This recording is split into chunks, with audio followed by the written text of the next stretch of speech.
Entrando en detalles sobre el manejo del dolor, uno puede pensar, bueno, le damos solo acetaminofén y sopesamos el uso de esteroides. Podemos utilizar también aspirina, pero ¿qué sucede? No solamente eso es para el paciente asintomático leve o en el paciente crítico que podemos utilizar esteroides. También hay el uso de otros fármacos en pacientes con dolor crónico, que es un tema importante, en pacientes con COVID. ¿Cómo vamos a manejar eso? Pues hay unas guías canadienses recién publicadas en donde parte de lo más básico, usemos acetaminofén, no va a hacer daño, usemos antiinflamatorios. Hablan de la indometacina que disminuye la replicación viral de la ARN y es una opción apropiada. Pero yo creo que hay que ser bastante juiciosos porque en pacientes con antecedentes de hipertensión arterial, obesidad, cardiovascular como insuficiencia cardíaca, problemas renales, problemas gastropatías, el uso de los antiinflamatorios hay que ser muy cuidadosos. ¿Por qué? Porque puede complicarnos más los efectos en el paciente.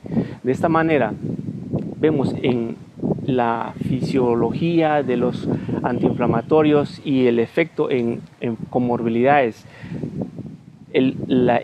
principalmente cardiovascular. Hay 3 órganos diana donde se afecta importantemente, en el vaso, en el corazón y en el riñón. Comencemos con la parte del vaso sanguíneo. Si se toman los antiinflamatorios de manera crónica o sin juicio de cuidados, podemos disminuir la prostaglandina I2 y esta puede generar trombo importantes en la coagulación. Si vemos esto a nivel cardíaco, va a disminuir la prostaglandina I2, que es la prostaciclina, la prostaglandina E2, que son protectores de arritmias, y vamos a tener un incremento de arritmias cardíacas. ¿Qué sucede a nivel renal? Bueno, a nivel renal va a tener un efecto a nivel de la corteza y de la médula. En la médula va a disminuir la prostaglandina E2 y esto va a hacer que se retengan líquidos, principalmente sodio y agua. En la corteza va a disminuir la prostaglandina I2 y esta va a fomentar una disminución de la filtración glomerular y disminución del flujo sanguíneo y ambos van a producir hipertensión arterial.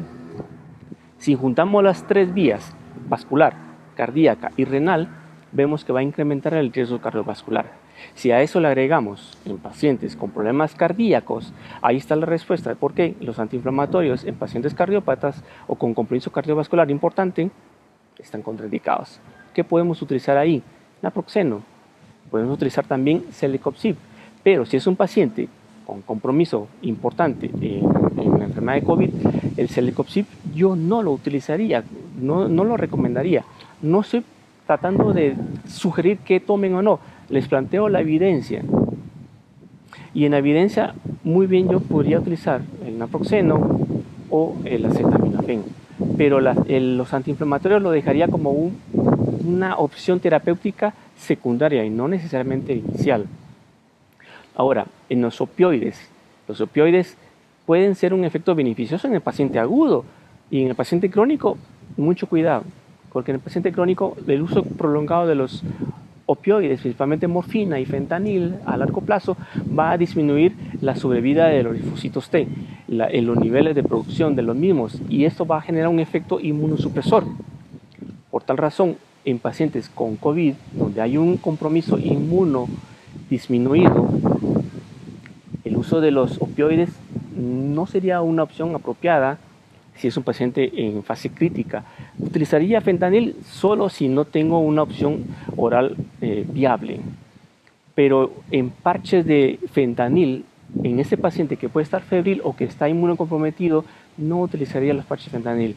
Para eso, una alternativa podría ser el uso de buprenorfina, que sí está recomendado en pacientes con inmunosupresión y pacientes ancianos.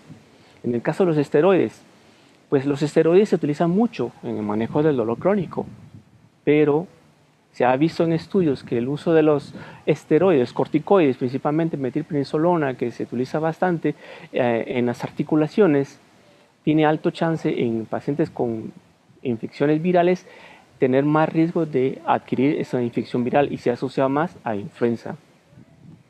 De tal manera que una de las alternativas podría ser utilizar esteroides de menos tiempo de sobrevida, de inmunosupresión, como dexametasona o betametasona, que a la larga también puede tener un efecto inmunosupresor, porque si se utilizan los esteroides de manera prolongada puede haber un efecto de disminución inmunosupresor en las glándulas adrenales, puede haber osteoporosis y en pacientes a largo plazo con dosis alta de esteroides podemos tener también osteonecrosis.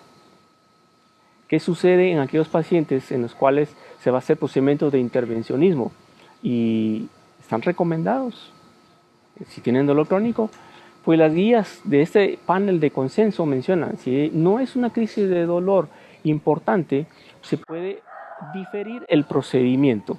Si es una crisis de dolor importante, hay que ser muy cuidadosos. Si es un refill de la bomba intratecal o una colocación de bomba intratecal o una colocación de un neuroestimulador espinal, evitarlo la mejor posible de las veces hasta que el paciente pues vaya saliendo de su cuadro infeccioso. El llenar una bomba intratecal con fármacos como fentanil, midazolam, clonidina o morfina se evita porque el paciente con una infección como COVID en este caso puede dar efectos más adversos que benéficos en el paciente. Las conclusiones de este estudio lo que muestran es, primero, ser más simple y conservador. El uso de acetaminofén o antiinflamatorios, si lo está utilizando, no interrumpirlos. Segundo, telemedicina, dar un tratamiento con indicaciones por teléfono al paciente. ¿Por qué? Porque si yo voy a llevar a este paciente al quirófano y le voy a hacer un procedimiento intervencional, voy a estar próximo al paciente en la cama del quirófano y me voy a exponer. Y él también. ¿Por qué? Porque como está inmunosuprimido, si esto tiene una repercusión en vasos sanguíneos, vamos a diseminar la infección en el paciente y vamos a tener un efecto adverso a corto plazo, en 2-3 semanas probablemente.